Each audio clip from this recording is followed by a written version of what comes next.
नीति कौन है? साम नीति। साम नीति का अर्थ होता है सम्मान करना। साम नीति का अर्थ, अब मैं व्याख्या कर रहा हूं एक एक नीति की। साम नीति का अर्थ है सम्मान करना। जैसे आज स्वतंत्र भारत में घर घर के राजा हो गए हैं, आप सबके नहीं हो गए हैं। जो जिस घर का मुखिया है वो घर का राजा है कि नहीं? बोलो स्वतंत्र भारत में। लेकिन आप अपने घर को चलाएंगे तो चारों नीतियों के बल से चलाएंगे कि नहीं चलाएंगे? चारों नीतियों के बल से। पहली नीति क्या है? साम नीति। साम नीति का मतलब है आपके घर में कोई आ जाए तो आपको सबसे पहले साम नीति के माध्यम से उसका सम्मान करना चाहिए। बोलो ये साम नीति है कि नहीं? अच्छा, इसके बाद है दाम नीति। अगर आप चाय पिलाएंगे, अगर आप नाश्ता कराएंगे तो पैसे से बिस्कुट खरीद के लाएंगे। क्यों भाई? तो दाम नीति हो गई कि नहीं हो गई? अच्छा भाई, साम नीति और दाम नीति। अगर आपने, भगवान ने आपको धन दिया है, दाम नीति का मतलब धन दिया।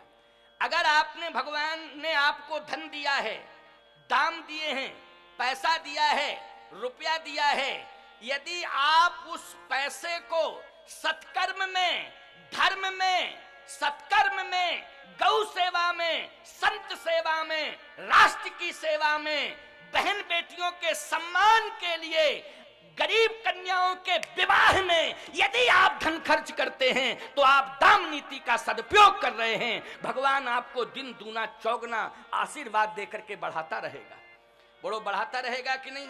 ये दाम नीति का सदुपयोग है। और यदि आपने दाम नीति से जुआ खेलना शुरू कर दिया, यदि आपने दाम के द्वारा, क्यों, कुछ है ऐसा कुछ, पीना शुरू कर दिया, ईमानदारी से बताओ, जुआ खेलना, शराब पीना, अनीति में दाम खर्च करना, बोलो ये दाम नीति का सदुपयोग है कि दुरुपयोग है?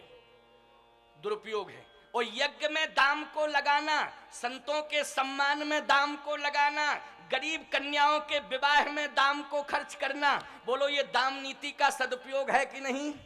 ये दाम नीति का सदुपयोग है प्यारे। तो कहना मैं ये चाहता हूं, आप दूसरे का सम्मान करें और अपने धन का सदुपयोग करें, ये नीतियों का सम्मान है। और यदि आप धन का दुरुपयोग करते हैं, यदि आप दूसरे का अपमान करते हैं, तो साम नीति और दाम नीति का आप अपमान कर रहे हैं, दुरुपयोग कर रहे हैं। और रावण ने यही किया। लेकिन दशरथ जी ने क्या किया? सदुपयोग किया। कैसे? विश्वामित्र जी जब आए तो वो लोग दौड़ के सम्मान किया कि नहीं किया? किसकी अगवानी की? महात्मा की कि नहीं की? महात्मा की। और सबसे पहले सम्मान किया, दौड़े। और दौड़े ही नहीं, मुनियागमन सुना जब राजा, तो मिलन गए विप्र समाजा, कर दंडवत मुनहि सन्मानी, और निज आसन बैठा रही आनी। साष्टांग दंडवत किया। और साष्टांग दंडवत करने के बाद निज आसन, निज आसन मानी जानते हो क्या है? अच्छा बोलो भाई, इस सिंहासन पर हम बैठे हैं, बैठे हैं कि नहीं बैठे? ये सिंहासन टेंट हाउस से आया कि कामदगिरि पीठ से आया? जल्दी बोलो, कामदगिरि पीठ से आया कि नहीं आया? तो ये निज आसन हुआ कि नहीं हुआ? ये मंच जरूर टेंट हाउस से आया है। इस मंच की रचना किसी टेंट हाउस वाले ने की है। लेकिन याद रखना, ये जो सिंहासन है ये कामदगिरि पीठ का है। चित्रकूट श्री कामदानाथ कामदगिरि पीठ का ये सिंहासन है। ये निज आसन है, ये पीठ का आसन है, ये पीठ की मर्यादा है जिस पर मैं बैठा हूं। दशरथ जी ने निज आसन मानी, अपने अयोध्या राज्य के सिंहासन पर बिठाला, प्रमाण मिल गया, निज आसन बैठा रहे यानी। मैं आपको एक बात बता दूं, ये कामदगिरि पीठ का आसन मिला, परंपरा से मिला कि नहीं मिला? नियमानुसार मिला कि नहीं मिला? तो इस पर बैठने का अधिकार मुझे ही है कि किसी दूसरे को है? और यदि हम किसी को देंगे और रिजाइन दें और किसी को अभिषिक्त करें और उसका अभिषेक करें, उसका पट्टाभिषेक करें, ईमानदारी से बताओ तभी वो बैठ सकता है कि नहीं बैठ सकता है इस आसन पर। जैसे हम सबने भारत का राष्ट्रपति चुना प्रणब मुखर्जी को, बोलो चुना कि नहीं चुना? राष्ट्रपति पद पर प्रणब मुखर्जी बैठा हुआ है, राष्ट्रपति बनके प्रथम नागरिक है, प्रथम सम्मान प्राप्त है राष्ट्रपति हमारे देश का। लेकिन अगर राष्ट्रपति का बाप भी अगर आ जाए तो क्या राष्ट्रपति एक उचित आसन तो दे सकता बैठने के लिए अपने बाप को? लेकिन जो राष्ट्रपति पद पर अभिषिक्त है, क्या वह पद दे सकता है? जल्दी बोलो, नहीं दे सकता ना, नियम ही नहीं है। क्योंकि प्रणब मुखर्जी राष्ट्रपति तो प्रणब मुखर्जी बैठेंगे। अगर कामदगिरि पीठाधीश्वर मैं हूं तो मैं ही कामदगिरि के सिंहासन पर बैठूंगा। नियमानुसार सिंहासन मिल सकता है। ईमानदारी से बताओ, महाराज श्री दशरथ को अयोध्या का सिंहासन नियमानुसार मिला था कि नहीं मिला था? जब वशिष्ठ जी जाते थे राजभवन में, तो वशिष्ठ जी को बगल में साइड में एक ऊंचा आसन मिलता था कि नहीं मिलता था? अरे भाई, विश्वामित्र जी पहुंच गए थे तो विश्वामित्र जी को भी वशिष्ठ की बराबरी का आसन मिल जाना चाहिए था। लेकिन अलग से आसन नहीं, निज आसन, सीधा ही आसन छोड़ दिया, कहा बैठो, बैठ जाओ। हैं? जैसे मनमोहन सिंह ने नरेंद्र मोदी को सीधा ही सिंहासन छोड़ दिया, बैठ जाओ, आराम से बैठो है ना? तो सीधा सिंहासन मिल गया। अरे भाई, विश्वामित्र जी को सीधा सिंहासन दे दिया। सीधा सिंहासन क्यों दिया? वशिष्ठ जी को सिंहासन क्यों नहीं दिया जाता था? विश्वामित्र जी को सिंहासन क्यों दिया? मैं आपको एक बात बताऊं, एक होता है भाव और एक होता है भय। एक होता है भाव और एक होता है भय। विश्वामित्र, जब वशिष्ठ जी आते थे तो दशरथ जी के मन में भाव उत्पन्न हो जाता था, और जब विश्वामित्र जी आए तो भय उत्पन्न हो गया। और उन्होंने कहा कि सिंहासन हम डायरेक्ट दे रहे हैं, क्योंकि हरिश्चंद्र जी ने बाद में दिया था, काशी के बाजार में बिकना पड़ा था। हमको बेचना वेचना नहीं, हम सिंहासन ही दिए देते। लो सिंहासन ले लो और बैठो आराम से, हमें कोई तकलीफ नहीं है। लेकिन बेचाबाची मत करना। जानते हैं हम कि हरिश्चंद्र का इतिहास पढ़ा, कितनी विडंबना हुई, कितनी परेशानी हुई। इसलिए डायरेक्ट आपको निज आसन बैठा रहे, यानी बिठा दिया, बैठो महाराज। गोस्वामी जी कहते हैं, चरण पखार कीन यति पूजा, चरण पखार कीन यति पूजा, मौसम आज धन नहीं दूजा, मौसम आज धन नहीं दूजा, चरण पखार कीन यति पूजा, मौसम आज धन नहीं दूजा, चरण पखार कीन यति पूजा, मौसम आज धन नहीं दूजा। चरण पखार कीन अति पूजा, मौसम आज धन्य नहीं दूजा। आज मैं धन्य हो गया। आप पधारे। विश्वामित्र जी ने आंख नहीं खोली, देखा ही नहीं, चुपचाप बैठ गए। सिंहासन की ओर भी नहीं देखा। कहां बिठा दिया ये आभासी नहीं है। क्यों? प्रभुता लेने नहीं आए थे, प्रभु को लेने आए थे। सिंहासन का मतलब है प्रभुता। और किसको लेने आए थे? जल्दी बोलो श्रोताओं। प्रभु को लेने आए थे। बहन बेटियों माताओं, आज विश्वामित्र जी को सिंहासन दिखाई नहीं दे रहा है। अगर उन्हें सिंहासन दिखाई दे जाता, दशरथ जी भले ही सिंहासन पर बिठा रहे हैं, लेकिन विश्वामित्र जी की दृष्टि केवल भगवान के श्री चरणों में है, इसलिए उन्हें केवल हरि के चरण दिखाई दे रहे हैं, उन्हें प्रभु दिखाई दे रहे हैं, उन्हें सिंहासन रूपी प्रभुता दिखाई नहीं दे रही है। इसलिए बिठाल दिया, बैठ गए, लेकिन सिंहासन के प्रति कोई आकर्षण नहीं। दशरथ जी महाराज और भयभीत होने लगे कि चरण पखार रहे, आरती कर रहे, स्तुति कर रहे, लेकिन महात्मा यही नहीं कह रहा कि खुश रहो। ये शब्द ही नहीं निकल पा रहा है कि खुश रहो, प्रसन्न रहो। इसका मतलब है कि बहुत लंबी डिमांड है दशरथ, अब 60,000 वर्ष में तुम निपटे। कोई लंबी डिमांड लेकर के महात्मा आया है, आंखों में आंसू हैं। देखो भाई, आंखों में आंसू हैं, प्यारे बैठे हुए हैं। दशरथ जी के मन में ऐसा लगा कि बहुत लंबी यात्रा करके महात्मा जी आए हैं, तो हो सकता है हम स्वागत सम्मान में लगे हैं, हम आरती उतार रहे हैं, चरण प्रक्षालित कर रहे हैं, माला पहना रहे हैं, लेकिन महात्मा बहुत लंबी यात्रा करके आए, भूखे होंगे, पेट में कुछ है नहीं, इसलिए आशीर्वाद नहीं निकल रहा। बढ़िया बढ़िया भोजन बनवाएंगे और जिस समय खाएंगे उस समय चकाचक का आशीर्वाद देंगे। बस तुरंत भोजन बनना चाहिए, विलंब नहीं होना चाहिए। सीधा भोजन का आदेश दिया। और याद रखना, भोजन कैसा बना जानते हो? आज रघुवंश में भोजन तैयार हो रहा है महात्माओं के लिए। कैसा भोजन? विविधि भांति भोजन, विविधि भांति। बोलो, विविधि भांति में कई प्रकार के व्यंजन बने कि नहीं बने?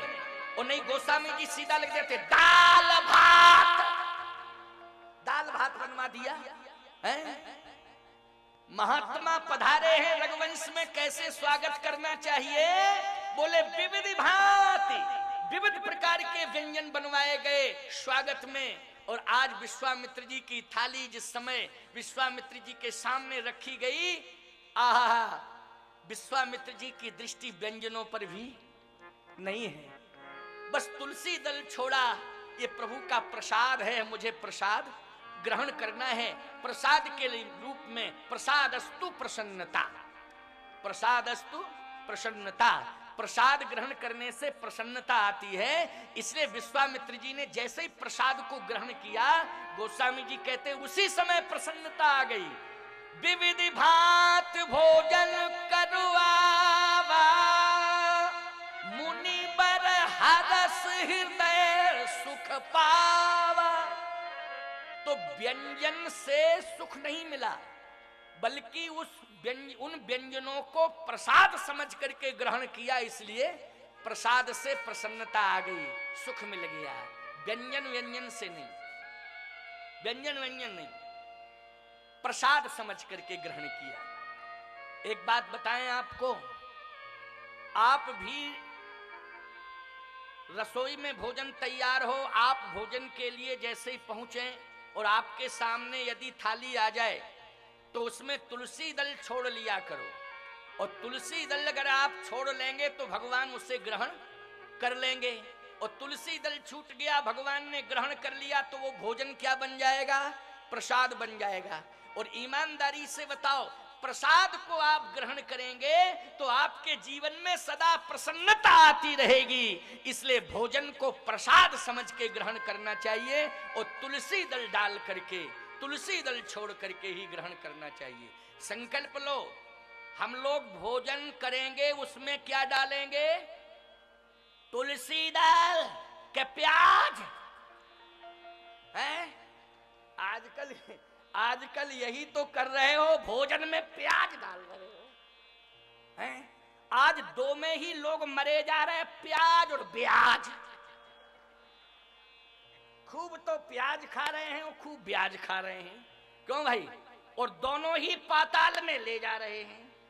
बोलो, ले जा रहे हैं कि नहीं पाताल में? इसलिए सावधान, आज के बाद संकल्प लो, हम भोजन में यदि डालेंगे तो तुलसी डालेंगे, भोजन में छोड़ेंगे तो तुलसी छोड़ेंगे। और याद रखना, उसी भोजन, उसी में तुलसी छोड़ोगे तुम जिसमें तुलसी छोड़ने के लायक होगा। क्यों भाई? जो भोजन तुलसी जी के लायक होगा वो तुलसी उसे स्वीकार करेंगी, उसी में छोड़ोगे कि नहीं? कि चाहे जिसमें तुलसी छोड़ दोगे, श्राप दे देगी तुलसी। ऊट पटांग जगह में तुमने अगर डाल दिया तुलसी को, ऊट पटांग भोजन में, ठीक है ना, समझ गए नहीं? ऊट पटांग भोजन में यदि तुमने तुलसी डाल दी तो समझ लो तुलसी श्राप दे देगी, गड़बड़ हो जाओगे। शुद्ध सात्विकी व्यंजन अगर होगा उसी में आप तुलसी छोड़ोगे। और यदि आप ये संकल्प कर लो कि हमें तुलसी छोड़नी है तभी पाएंगे, तो बोलो शुद्ध सात्विकी भोजन तैयार करवाओगे कि नहीं करवाओगे? तुम मजबूर हो जाओगे। इसलिए आज से संकल्प लो कि बिना तुलसी के हम कोई भोजन स्वीकार नहीं करेंगे। और याद रखना, तुलसी उसी भोजन में छूटेगी, उसी भोजन में पड़ेगी तुलसी जो भोजन तुलसी स्वीकार कर सकती हो, जो सात्विकी हो, शुद्ध हो, पवित्र हो। इसलिए आपको ये संकल्प लेना है, जैसा खाओ अन्न तैसा बने मन, जैसा खाओ अन्न तैसा बने मन, जैसा पियो पानी तैसे बोलो बानी, ठीक है? जैसा करो संग तैसा चढ़े रंग। इसलिए संग अच्छा करना, हमेशा भोजन शुद्ध सात्विकी करना, हमेशा तुलसी का प्रयोग हो, ऐसा व्यंजन तैयार करो। बस यही मेरी आज्ञा है। आज विश्वामित्र जी ने प्रसाद समझ करके भोजन नहीं, व्यंजनों को नहीं देखा, तुलसी डाली, तुलसी का दर्शन किया, प्रसाद है, ग्रहण कर लिया, प्रसन्न हो गए। अब आशीर्वाद नहीं दिया, प्रसन्न तो हो गए लेकिन आशीर्वाद नहीं निकला कि खुश रहो, बहुत अच्छा, बढ़िया भोजन, बहुत सुंदर, वाह वाह, खुश रहो ना, चुपचाप बस बैठ गए। दशरथ जी ने चरण पकड़ लिए, कहा महाराज अब मेरी प्रार्थना है कि कहीं कारण आगमन तुम्हारा, आपका आने का कारण क्या है ये बताओ, आप आने का कारण बताओ।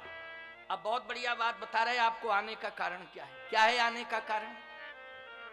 दशरथ, आने का कारण भोजन प्राप्त करना नहीं। मैं भूखा नहीं था, मैं तुम्हारे व्यंजनों का भूखा नहीं हूं। हे दशरथ, केवल मैं भोजन करने नहीं आया हूं। दशरथ, मैं सम्मान लेने के लिए नहीं आया हूं। जो तुमने मेरे चरण पखारे, मुझे सिंहासन पे बिठा दिया, 56 प्रकार के व्यंजन खिला दिए, ना मैं भोजन करने आया था, ना मैं सम्मान लेने आया था, मैं तो भगवान लेने आया हूं। कहां है वो भगवान? मुझे उसका दर्शन करा दो, उस भगवान का मुझे दर्शन कराओ। कौन सा भगवान?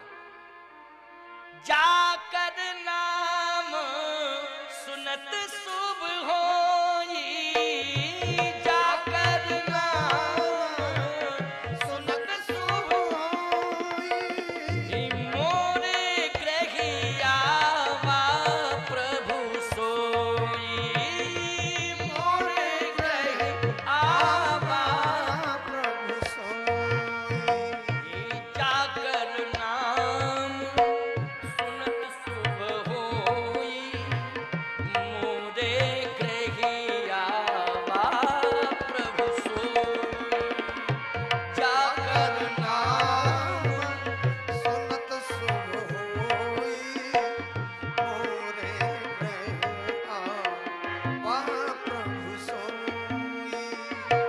कहां है वो प्रभु जो तुम्हारे घर में आया है? वो प्रभु कहां है? उसको लाओ, दर्शन कराओ। कहां है वो? दशरथ जी महाराज ने उसी समय इशारा किया। देखो कितना बढ़िया इशारा। आगे की बात तो बड़ी गजब की है साहब, इतनी गजब की बात है कि सुनकर के आपको आश्चर्य होगा। इशारा किया श्री राम की ओर, इशारा किया भरत की ओर, इशारा किया लक्ष्मण और शत्रुघ्न की ओर। तो राम ही नहीं, राम के साथ में लक्ष्मण, भरत और शत्रुघ्न। गोस्वामी जी कहते हैं, पुनि चरणन मेले सुतचारी,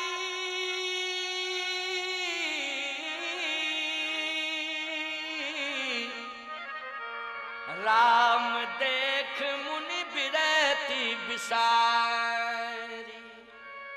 पुनि चरणन मेले सुतचारी, चारों पुत्रों को साष्टांग चरणों में डाल दिया। चारों पुत्र पड़े हुए, राम, लक्ष्मण, भरत, शत्रुघ्न। अच्छा एक बात बताओ, देखा किसे चारों में से? राम देख अच्छा, लक्ष्य लेकर के आए थे, किसकी प्राप्ति का लक्ष्य लेके आए थे? राम राम को प्राप्त करने, इसलिए देखा किसे?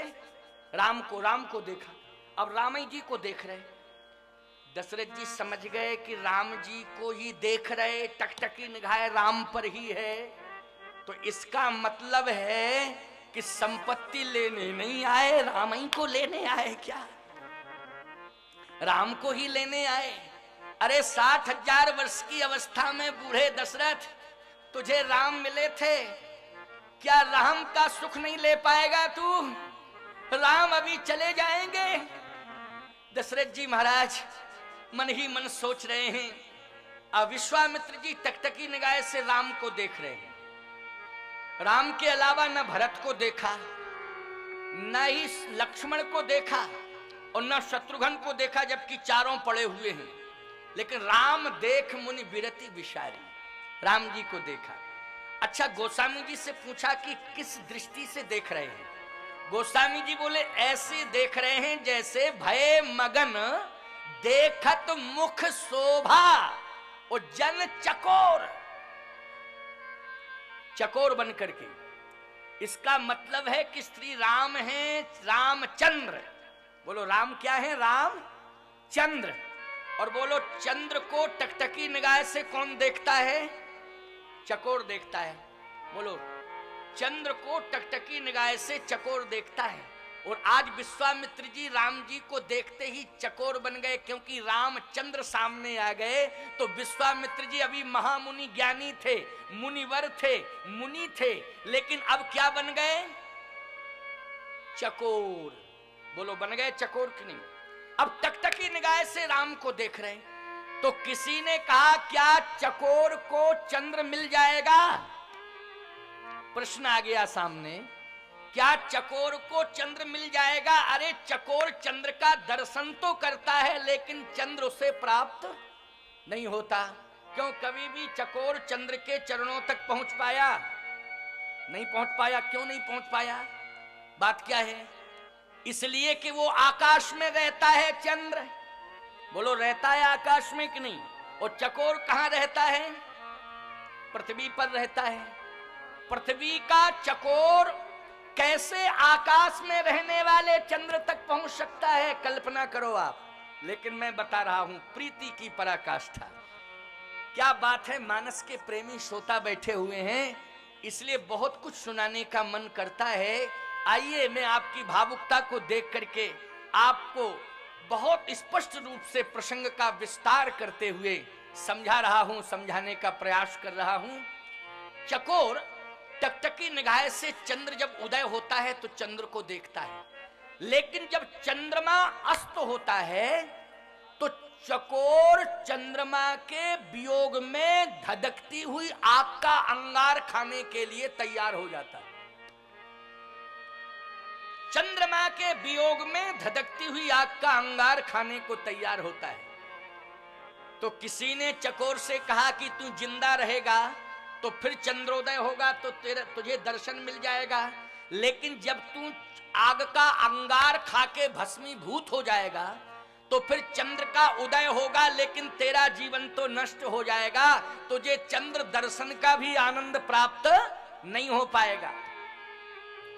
इसलिए तू आग का अंगार मत खा, तू तो चंद्रमा के इंतजार में रहे, चंद्रमा फिर आएगा और फिर तुझे दर्शन देगा, लेकिन आग का अंगार खाके तू नष्ट मत हो। चकोर कहता है मुझे समझाने की कोशिश मत करो, खबरदार मुझे समझाने की कोशिश मत करो। आज मैं मरूंगा, जिंदा रहूंगा तो दूरियां बनी रहेंगी और मर जाऊंगा तो प्राप्त कर लूंगा चंद्र को। अगर जिंदा रहूंगा तो इसी तरह की दूरियां बनी रहेंगी और मर जाऊंगा, खाक हो जाऊंगा तो निश्चित रूप से मुझे अपने प्रियतम का दर्शन ही नहीं मिलन हो जाएगा। अभी तो केवल दर्शन होता है प्रियतम से, लेकिन अब मिलन होगा। का कैसे होगा? बोले इसलिए होगा कि अब हम मरेंगे, अपने शरीर को जला करके भस्मीभूत करेंगे, और भस्मीभूत जब मेरा शरीर हो जाएगा तो मेरा मित्र मुझे मिल जाएगा और मैं अपने मित्र को हृदय से लगा लूंगा। कहा कैसे? ऐसे कि मेरा मित्र सदा भगवान शंकर के भाल पर निवास करता है। ईमानदारी से बताओ, चंद्रमा कहां रहता है? भगवान शंकर के भाल पर रहता है। तो चकोर कहता है कि चंद्रमा मेरा मित्र सदा भगवान शंकर के भाल पर निवास करता है, और भगवान शंकर भस्मी के प्रेमी हैं। किसके प्रेमी हैं? ताजी भस्मी के प्रेमी हैं। और मेरे मित्र चंद्रमा में अमृत है। अगर मैं शरीर को जला करके भस्मीभूत कर दूंगा तो ताजी भस्मी को माथे पर भगवान शंकर कैलाश पर्वत से उतर करके मस्तक पर मलेंगे, और जब मेरी ताजी भस्मी को जैसे ही मस्तक पर मलेंगे तो मेरा मित्र चंद्रमा अगर अमृत की एक बूंद भी मेरे ऊपर डाल देगा तो मैं सजीव होकर के अपने मित्र का आलिंगन कर लूंगा। इसलिए आज मैं अपने मित्र के मिलन के कारण आज शरीर को जला करके भस्मीभूत कर रहा। बोलो, ये समर्पण की पराकाष्ठा है कि नहीं? किसकी पराकाष्ठा है? बोलो, समर्पण की पराकाष्ठा। आज रामचंद्र को देख करके विश्वामित्र रूपी चकोर कहता है कि मैं अपने सम्मान को जला करके आया हूं, मैं अपने सम्मान को खाक करके आया हूं। आप कहोगे स्वामी जी सम्मान कैसे खाक हुआ? तो हम चौपाइयों का क्रम आपको बता रहे हैं। विश्वामित्र जी सम्मान को जला के आए हैं, और जब सम्मान को जला के आए हैं तो चकोर रूपी विश्वामित्र को रामचंद्र का आलिंगन का अधिकार मिल गया कि नहीं मिल गया? अवसर मिल गया कि नहीं मिल गया? कैसे मिल गया? आलिंगन का अवसर कैसे मिला? सुनो अब मेरी बात को जरा बहुत ध्यान से सुनना, कान को बिल्कुल मेरी तरफ लगाए रहना, इधर उधर नहीं। और मैं स्पष्टीकरण दे रहा हूं कैसे। विश्वामित्र जी सम्मान, विश्वामित्र महामुनि ज्ञानी, बोलो सम्मान है कि नहीं? महामुनि ज्ञानी, विश्वामित्र महामुनि ज्ञानी, बसहि विपिन शुभ आश्रम जानी। महामुनि ज्ञानी है। और तब मुनिवर मन कीन विचारा, मुनिवर ये भी सम्मान है। और मुनि आगमन सुना जब राजा, ये भी सम्मान है। बोलो है सम्मान? मुनि, मुनिवर और महामुनि, बोलो है सम्मान कि नहीं? लेकिन जैसे ही रामचंद्र जी के इस भवन में पधारे तो उस समय ना तो महामुनि हैं, ना मुनिवर हैं, ना मुनि हैं, क्या हो गए? बोले चौथे पन पायु सुत चारी, और विप्र वचन नहीं कहेऊ विचारी, विप्र वचन नहीं कहेऊ विचारी। बोलो भाई, विप्र रह गए कि नहीं? ना श्री लगा ना जी लगा, मांगने वाला ब्राह्मण, केवल विप्र। तो ईमानदारी से बताओ, महामुनि नहीं है, मुनिवर नहीं है, मुनि नहीं है, कोरे कोरे ब्राह्मण विप्र हो गए। बोलो भाई सही बताओ, सम्मान को खाक कर दिया कि नहीं कर दिया?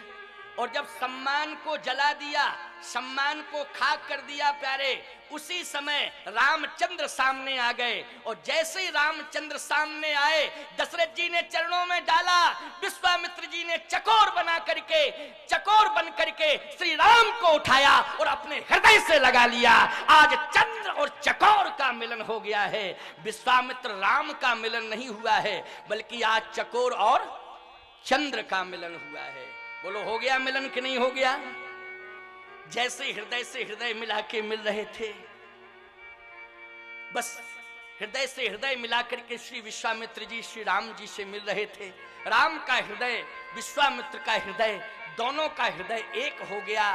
बस थोड़ी देर बाद विश्वामित्र जी ने अपने बगल में राम को बिठा लिया। अच्छा, जैसे ही अपने बगल में राम को बिठाला तो राम जी बैठ गए। अब भरत जी महाराज खड़े हैं, हाथ जोड़े, देखो भाई खड़े हैं। तो जैसे ही खड़े हैं तो राम जी ने इशारा किया कि भरत, हमारे तुम्हारे बीच में दूरियां नहीं रहनी चाहिए।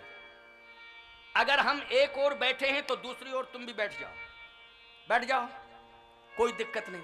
तो जैसे ही भरत दूसरी ओर बैठे विश्वामित्र जी के, तो लक्ष्मण जी ने सोचा हमें कुछ समझने की जरूरत ही नहीं, हम राम जी के बगल में बैठे जाते। तो लक्ष्मण जी सीधे भगवान राम के बगल में बैठ गए। शत्रुघ्न ने सोचा हमें भी सोचने की जरूरत नहीं है, भरत के बगल में शत्रुघ्न बैठ गए। बीच में विश्वामित्र, एक तरफ राम लक्ष्मण और दूसरी तरफ भरत और शत्रुघ्न। विश्वामित्र जी समझ गए अकेले राम को नहीं मांगना है, एक और है बगल में बैठा डबल, क्योंकि ये इसके बिना रह नहीं सकता है। हम समझ चुके हैं ये इसके बिना, राम के बिना नहीं रह सकता है जो राम के बगल में बैठा है। इसलिए लक्ष्मण का नाम नहीं लिया, ना भरत का नाम लिया, क्योंकि पता ही नहीं कि इनका नाम क्या है। राम जी के नाम का तो पता है कि राम, लेकिन लक्ष्मण के नाम का पता नहीं, भरत के नाम का पता नहीं। पुत्र की भूमिका में देख रहे हैं कि ये पुत्र हैं, लेकिन जैसे ही राम के बगल में लक्ष्मण को बैठा देखा और भरत के बगल में शत्रुघ्न को बैठा देखा, तो मांगने आए थे राम को, और जैसे ही राम को देखा तो समझ लिया कि ये राम के बिना नहीं रह सकता है, ये राम के बिना नहीं रह सकता है। तो विश्वामित्र